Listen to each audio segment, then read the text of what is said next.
Thanks so much for allowing us the opportunity to talk on this topic, and I'm so privileged to be and have the company and share company with these gentlemen who are experts in their field. I will just pass it over for them to introduce themselves briefly, and then we'll get this started. Hi everyone, thank you for having me as well. So, my name is Carlos Buenano. I work for Armis. I'm the principal solutions architect. My specialization is in operational technology, but I'm here just to share a bit of our knowledge. Yeah, thanks. All right. Hi, my name is Cristian Rodriguez. I'm the field CTO of the Americas for CrowdStrike. I've been here for roughly 9 years. In the industry, I see a lot of familiar faces here for about 20 years. And yeah, hopefully we'll share some really good feedback on what we're observing. Happy to take some Q&A and make this very engaging. I just did this on Tuesday for another company or another group, and the Q&A typically is very engaging. And so we hope to keep a very consistent type of dialogue here too. Hi, Justin Scarpaci.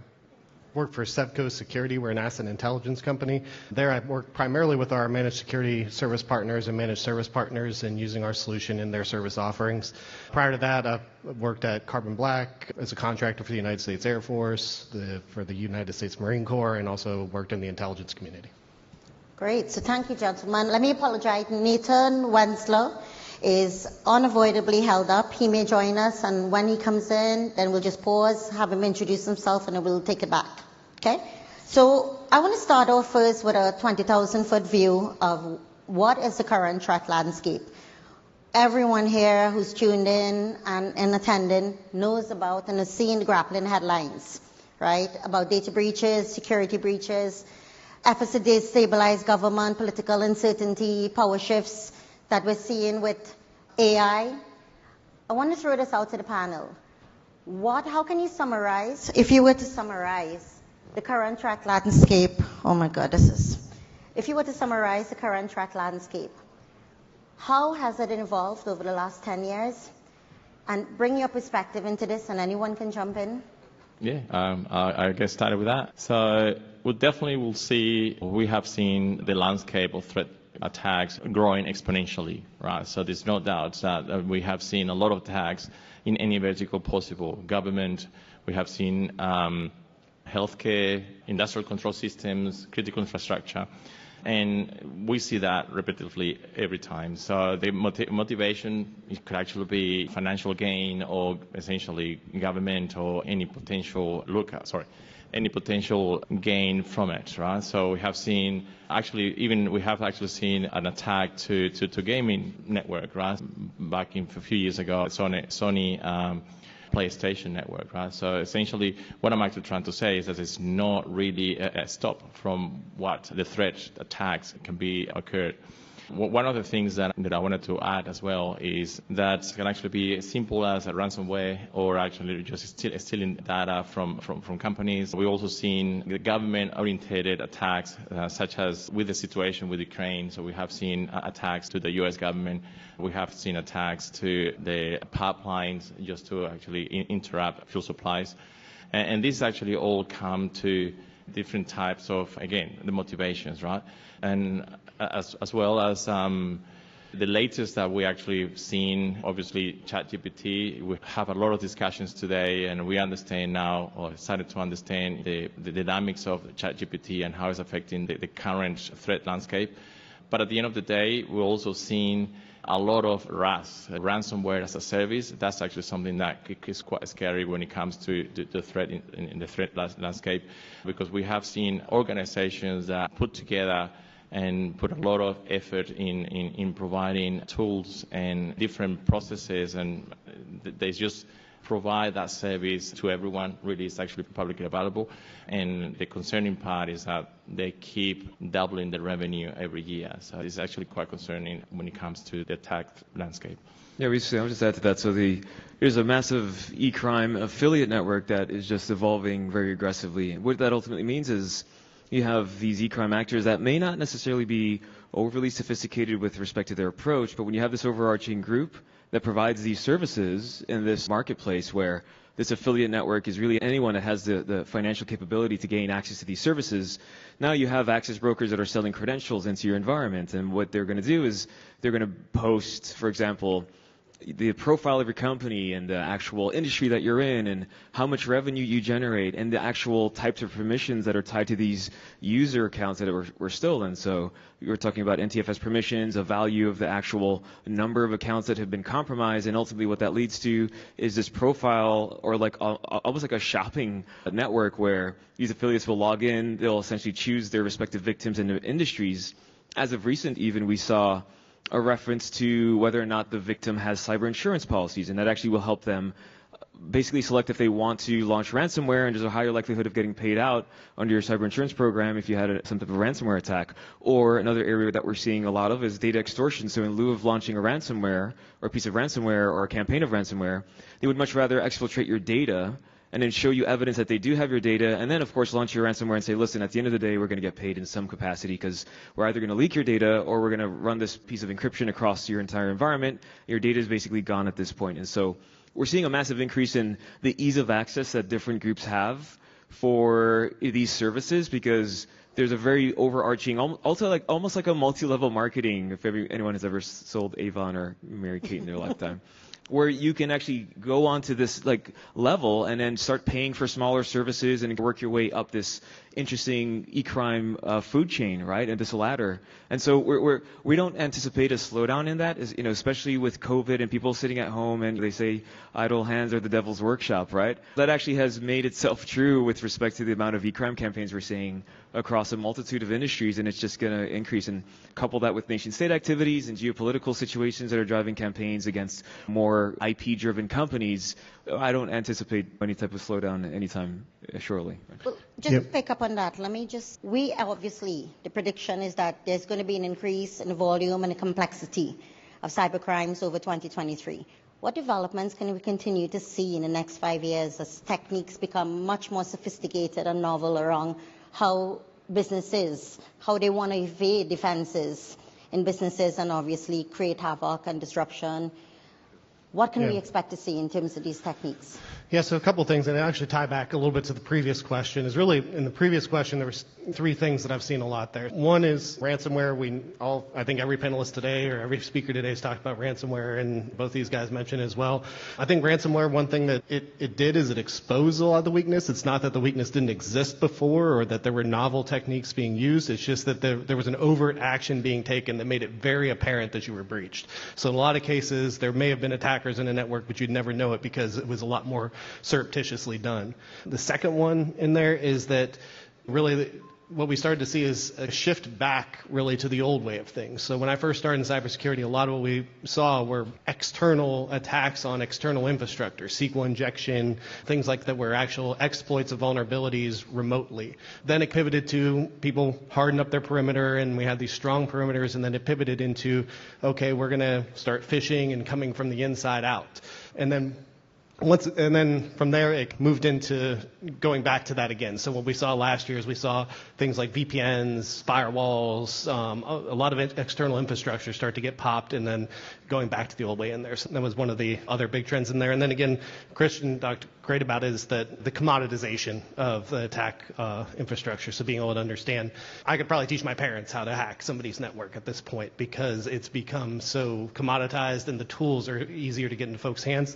I think that's going to continue. I think what we will start to see, though, is hopefully folks get a lot better at hardening their defenses, making it harder on the attackers. I think for too long we've been focused on what the attackers are doing, which is something we have no control over and we can't predict. I think what folks need to start looking at, and a lot of vendors are guiding folks into this space and way of thinking, is where am I strong, where am I weak, what are my control points, what can I control, what can I do to make myself more resilient against attacks going forward. Can we get a mic for Nathan, who just joined us? And as soon as we get him with a mic, we'll have him introduce himself. So let me just pick up on that. And it seems that they're just comprehensive levels and layers and multiple points, obviously, of vulnerabilities. And there's so much talk around building defense in depth, multiple layers of protective measures to keep a business safe. What's your feedback in terms of how a company should go about allocating among technology, controls, procedures, processes, and organization mechanisms? Yeah, I think, and it goes back to what I was just talking about there, is a lot of that, it starts with the work of understanding your organization. So Kevin Mandy at RSA last week, he pivoted in his keynote to a point of basically what can have the most impact from a defense perspective. And really what he said at that point is you should understand your systems, your network, your business better than any attacker out there. I don't think that's the reality today, and him using the word should implies that. But I think that's really when we start talking about defense in depth, we've had a back and forth on that one too, right? So defense in depth was, when I started out, the main paradigm in security, right? Then we've moved to zero trust, which is a lot more about you can't trust defense in depth. You're not going to be able to stop them through these various layers and all that stuff, so we can't trust anything.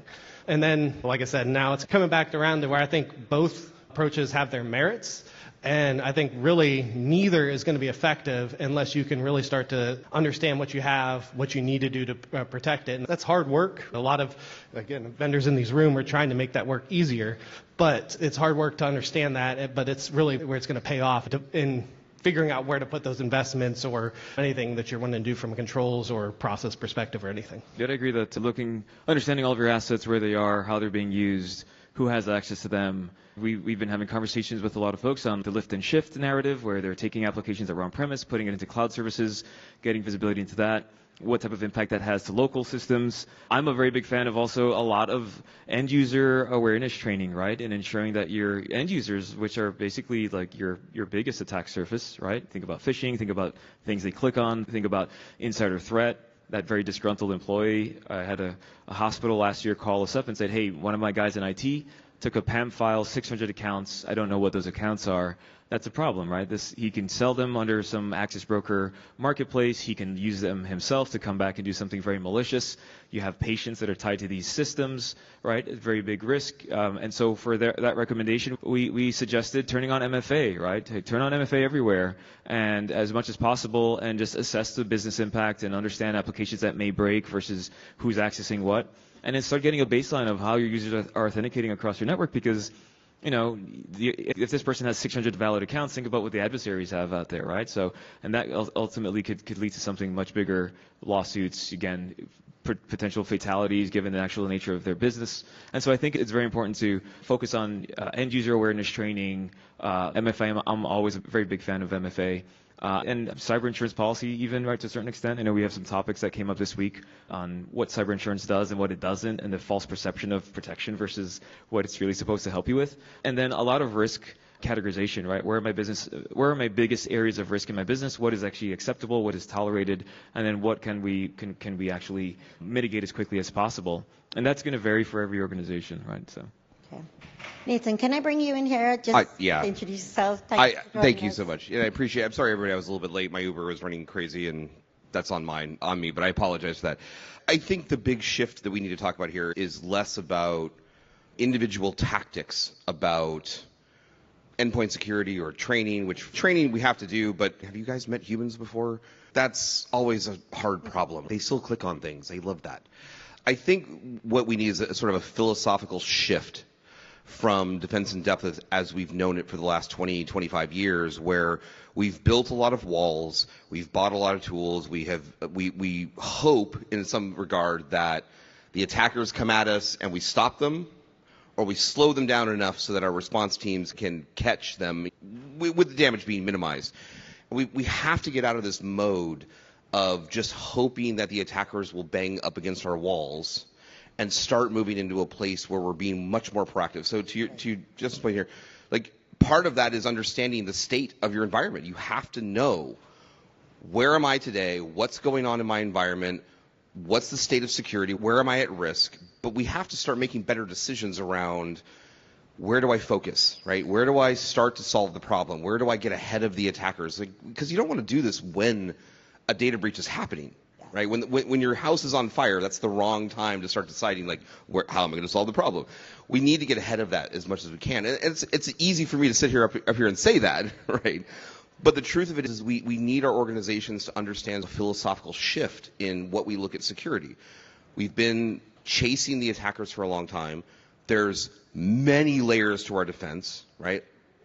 Training and education and tools and all of that stuff. It's all valid. We need it. But we've got to get to a point where we stop chasing the attackers and we start to look at this from almost like a financial risk investment exercise, right? Look at the state of our environment, understand where there's a problem, and then make good decisions about, okay, how do I invest? How do I put people? How do I start to build better controls? Where do I start to actually solve the problem instead of just chasing after the attackers and hoping? Which, if any of you, if that's your security plan, by the way, let's talk after this. You shouldn't do that. That's just bad.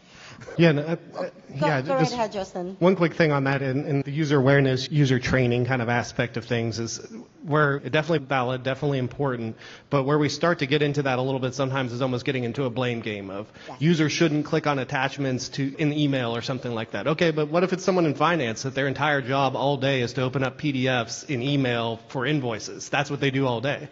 Are they going to be expected to spot that needle out of that haystack that's the one that isn't malicious? It's very hard to do. So in understanding what people do, what we should be striving for, all of us up here, and especially all the professionals in the room, all the vendors around here and stuff, is it shouldn't matter if they open that attachment, right? That's where we need to get to from an industry standpoint. I don't think we're there yet. I think there's a lot of things that can help with that, but that's where you start getting into, again, back to defensive depth. Is one of the axioms when I started in here was always the attacker only has to be right once. We have to be right every time. That's not true, right? It shouldn't be true. If it is true, again, talk to Nathan or me or somebody about your security program, because they should have to be right several times in there. What Cristian was saying about MFA, that's something that can make their job harder when they're trying to move laterally or escalate privileges or things like that. There's a lot of things you can do to make it so that's not true. I wanted to add, so it is important to have what we were actually saying before, the visibility, right? So understanding what our organization is, our network is, right? So understanding the gaps, and that's actually quite important, right? Because when it comes to MFA, so we can actually put the systems in place to put MFA, but if we don't know that the devices are actually part of that environment. So one of the things that we need to actually make sure is gain the visibility of the environment, understand what they're doing, understand which communication happens, which device is communicating to what, understand the vulnerabilities, okay? And that will actually give you some layer of protection. And when it comes to then the end user is always the most dangerous, right? So because they are going to be the one initiating the attack in a way, right? And education, training, and making sure that the people understand the risks when it comes to an email and how legitimate the email is, right? So this is a lot of that is actually needs to happen to protect your network. Well, all of you have spoken about, obviously, protective measures in terms of the technology and the vulnerabilities. But what would be your recommendation in terms of how should organizations go about building better people defenses then? Because it isn't a technology issue only. It's a people issue, it's an organizational issue, and it's not a technical problem. So what advice would you give for companies building better people defenses? Unfortunately, when it comes to people, right, so it's an ongoing training, right? So people forget about what is happening and how they need to react against specific scenarios when it comes to cybersecurity. That's why the platforms are put in the background to, when all fails, this is a safety net, right? I think we can't really isolate one or the other. I think we need to put both together and then focus on training just to make sure that that's our first defense, right? Because it's actually where it all starts. But then put systems in place like MFA, like understanding who's got access to what, limited the access, do zero trust when it comes to the critical infrastructure, making sure that whoever needs to access devices have to have the training and have to have all the capabilities to do it, right?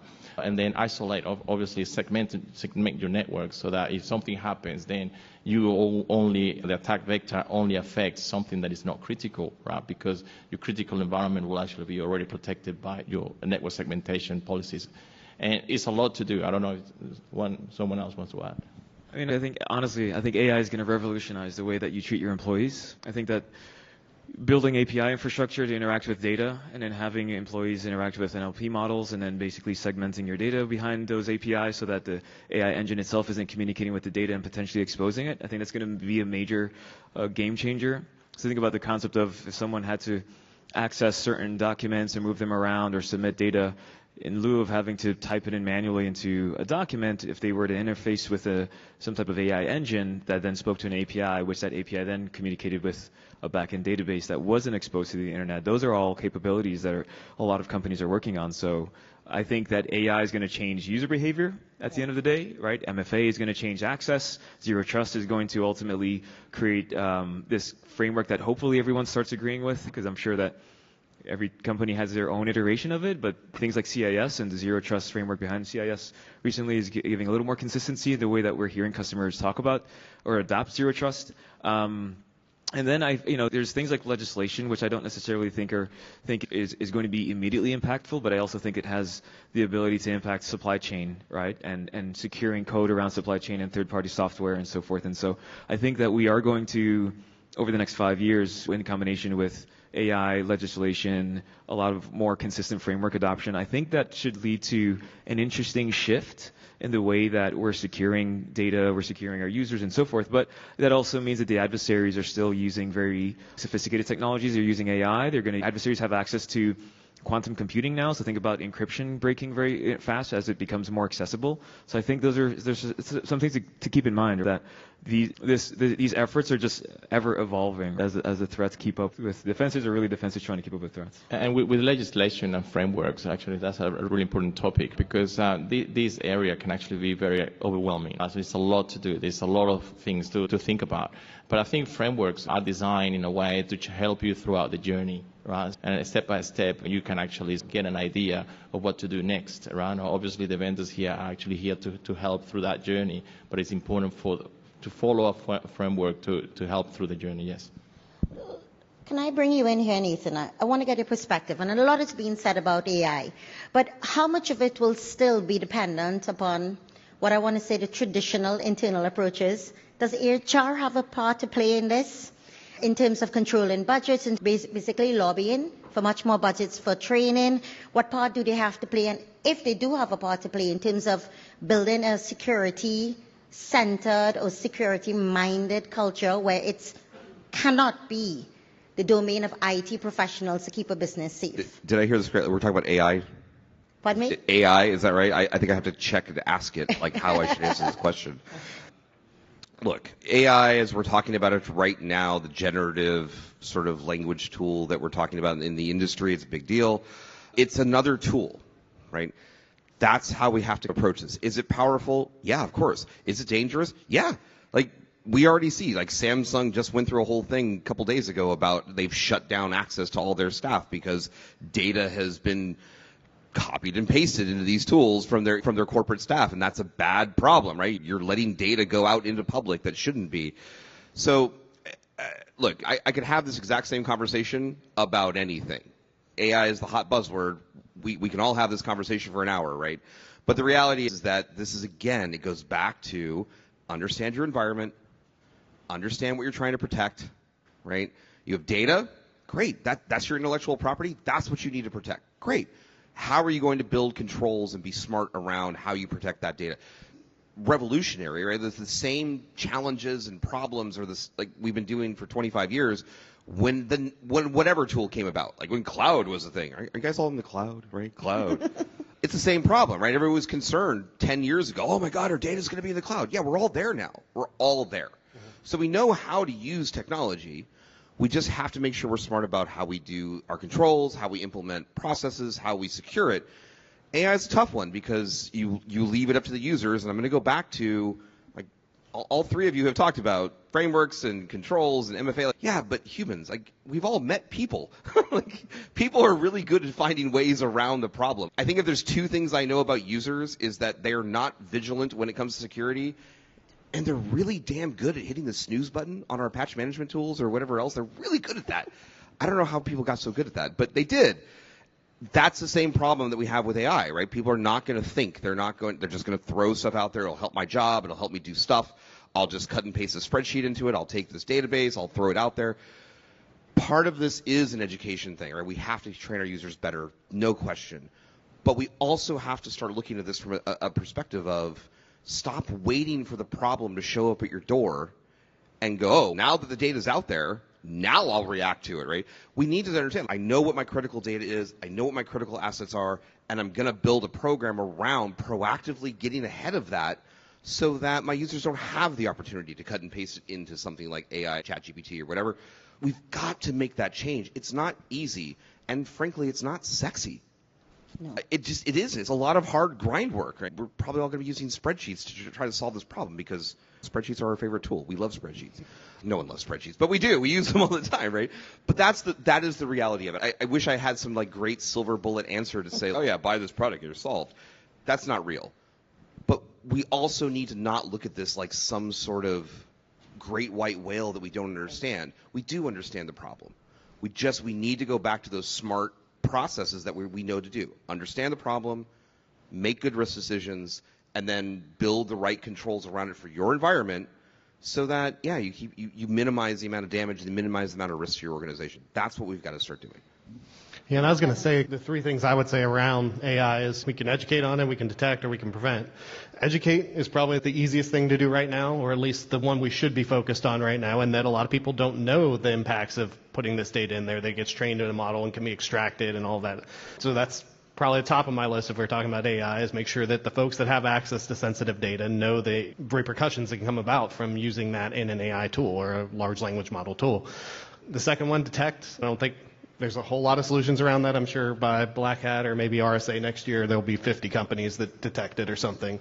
That'll happen. So if you're looking for a startup idea, that might be it. And then the last one is prevent. I think right now there's a few companies out there blocking at the firewall or something or whatever, but we all know that employees are just going to do that on their personal machine or phone or something like that. Again, going back to probably the biggest arrow you got in your quiver right now is education, and then maybe eventually we'll get around to detect and prevent.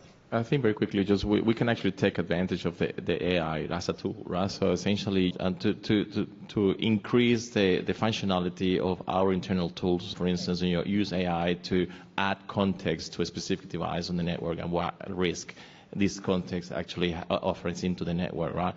So I think it's like any other technology out there. So if it's used properly, if we can actually implement it in a way that works in our benefit, and that's actually one of the things that our tools are starting to do, to understand and use ChatGPT to understand the context of devices on the network so that we can actually help to protect them. So much is being said about preventative measures, but the reality is that threats and breaches, they do happen, right? And despite all the sophisticated planning and trying to get ahead of it, crises do take place, right? What would be, can you share some of your experience around like what recommendations you would make in terms of being better prepared with a response plan? And for the board and for executives, what role do they have to play in terms of the how, the what, and the who's around communication in the response plans? Yeah, if anyone doesn't know what a tabletop exercise is, that's probably one of the bigger things in here is a tabletop exercise. Now, the way I think about tabletop exercises, there's a couple things that can come out of that. So one is forming or testing your incident response plan. Most compliance frameworks like SOC 2, ISO 27001, and so on, they require you to test your incident response plan at least once a year. Usually that's coming up with some type of novel scenario, getting everyone in a room talking through that. Some of the folks that are going to be involved in that are going to be any security staff, so CISO, senior folks in that, folks on the CIO or IT ops side. Legal is super important in that, and if you're not involving legal in the planning around that, then you're completely missing out on that. Your legal staff should have that. In some cases, you should even be bringing in outside counsel, because in a lot of cases you're going to do that. So one of the important things in testing that plan is figuring out comms. So one of the top things that companies do, and I worked with a lot of incident response partners when I was at Carbon Black, I led our partnership program around that, is understanding, one, what to do when you're breached. In a lot of cases they're taking communications out of band, so going into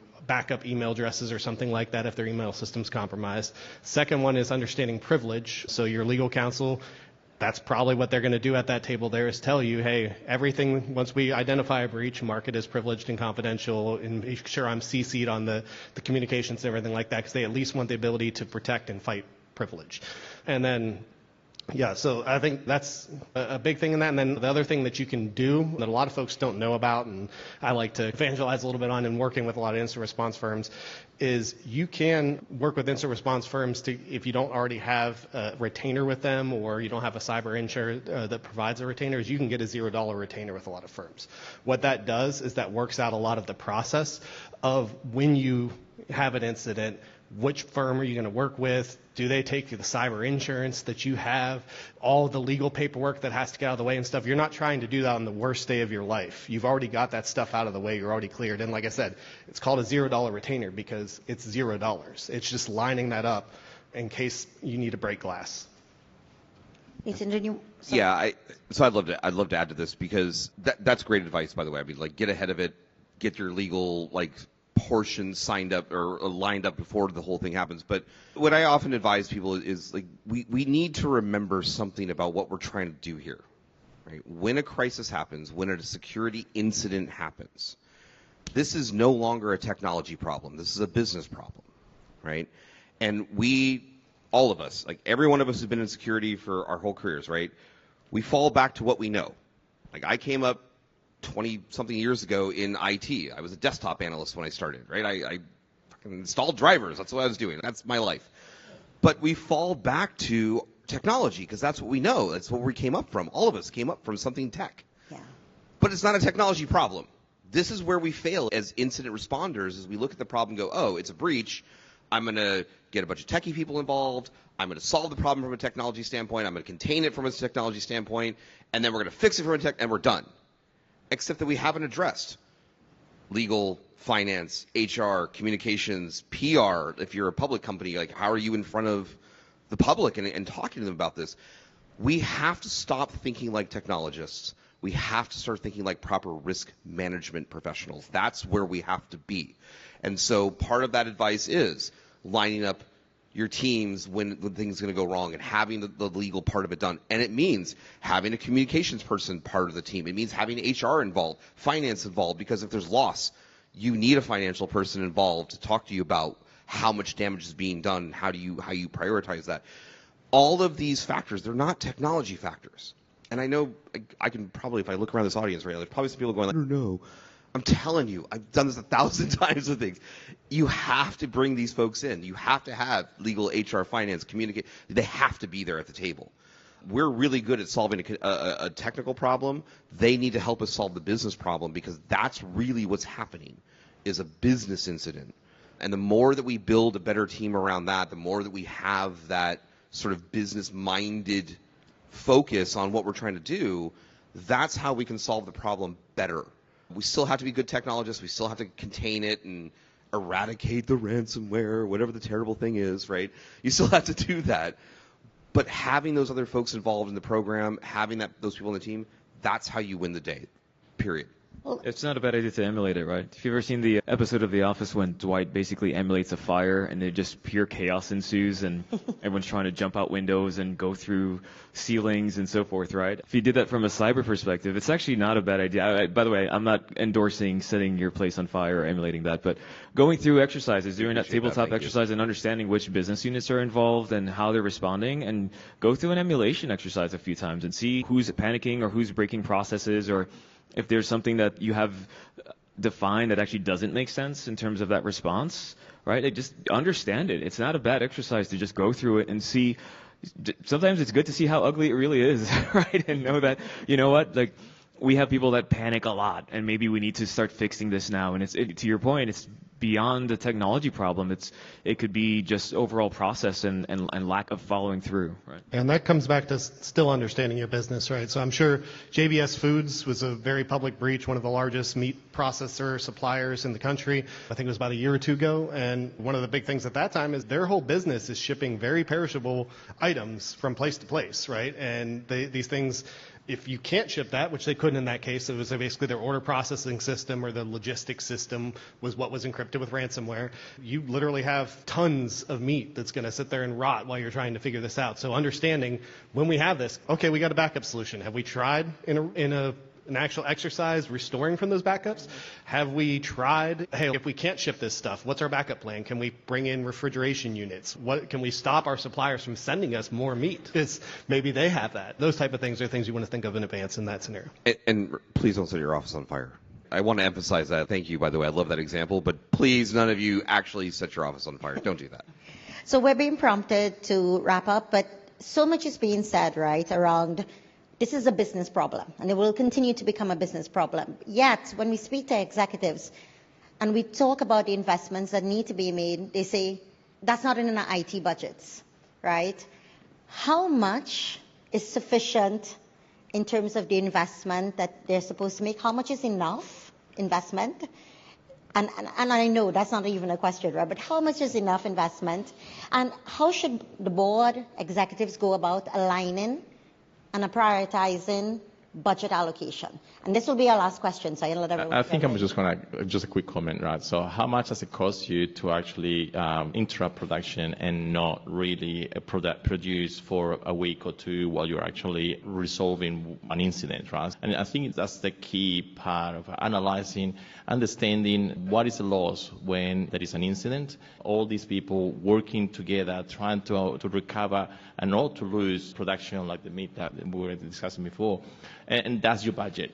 I think, in my opinion, that's actually what you need to take into account to quantify what you need to put aside. And that's the budget that you need to work on to put the policies and all the work towards cybersecurity. Yeah, I think. I was just going to, I'll keep my response very short. I echo your sentiment. Understanding risk and doing a business risk impact analysis and understanding like where your business is going to suffer the most. Every company is going to be different. Every industry is going to be different. If you're a hospital, we're talking about major lawsuits. We're talking about potential deaths based upon the systems that are impacted. If you're a school district, obviously we had a system a couple years ago we were brought into where someone got access to their environment and they locked the actual doors. No one could actually leave the school. That's a very scary scenario. And if anyone has kids and your student or your child is stuck in a school and they can't get out, you're probably wondering what the heck is going on. But their risk is going to be very different in terms of financial impact versus the hospital or someone that has IP that could be stolen by a nation state. So it's understanding what that means to lose the data, to not be able to be functional or operational, and then attaching numbers to that and then going from there, building out the use cases that validate what that value should mean to you. Yeah. If I may, I love the question because I think, to some regard, you've highlighted the problem very naturally. Because in the question you asked, like, how do I get more IT budget to this? It's not an IT problem. Like this is my point. I was just saying in the last question. Like, we're so ingrained that this is a technology problem. It's not. We as security practitioners, we are more aligned with like finance and legal than we are with IT ops. We are. Sorry, guys, we are. We're risk people. That's what we do. When you're asking this question of, like, how do you get board members on board? How do you get executives to understand? Stop talking technology to them. Start talking to them about risk. They understand risk. They're not stupid. Like, we all joke about like, stoplight graphics, right? Everyone's like red, yellow, green. Guys, it's okay. They're easy. Those are easy things for me to say. Is it working or is it not? That's what I'm trying to, as an executive, that's what I'm trying to solve. Are we good? Are we not good? That's what I want to know. So we laugh about stoplight graphics. It's not that they're not smart. They have 55 other decisions to make after yours. So we've got to help these folks. We really do. We need them to understand. It's not a technology problem. I mean, it is, but it's not. We're not asking for more IT budget. I'm not asking you to buy more tools. Okay, maybe I am. But, all right, come on, right? But the truth is we're trying to solve a risk problem, right? And that's where, if you can have that conversation, to these points we just heard. If I can tell a CFO or the CEO or something like, listen, we have $20 million of revenue we're trying to protect. If these systems go down, it can impact $10 million of that. Here's how we solve. We're talking about financial risk at that point, right? That's where we have to move. We have to get away from this as being an IT budget problem or how do I get more budget for the CIO. We need to start talking about how do I protect the business from risk the same way we do for our investments, the same way we do for our legal issues, the same way we do for anything else. Because cybersecurity risk is just risk. Yes. It's not special. I keep catching myself. It is, but it's not, right? But this is where we need to move. If you can have that conversation, I promise you, your board's going to go, oh, I get that. Oh yeah, we should be doing that. How do we do that better? And they'll buy in. They will help you with that. Yeah, quantify risk, make your business case. If you need help with that, I think I saw a table out there for FIU Business School. They might be able to help you with making a business case if you need help. But that's really what it is speaking business to the business. And part of that, like I said, is maybe you have to go talk to people. Maybe you have to find out, hey, if we got hit with ransomware and we're JBS Foods, this is the number of pounds of meat we ship a day. This is what that meat costs us. Being able to speak those dollar and cents terms very plainly, very directly, that's what's going to get you budget to improve your security program. I do apologize, and I know we could continue to talk about this, and it's obviously too critical for us. There's so much we should be saying about it to have people understand it's not a technology issue, it's a business issue. It's not what it's cost, it's can you afford it? That's it. So I want to say thank you so much, gentlemen. It's really been a pleasure. Thank you very much to the audience and everyone tuned in. I'll say thank you, and I'll hand you over back again. Cheers, thank you. Thank you.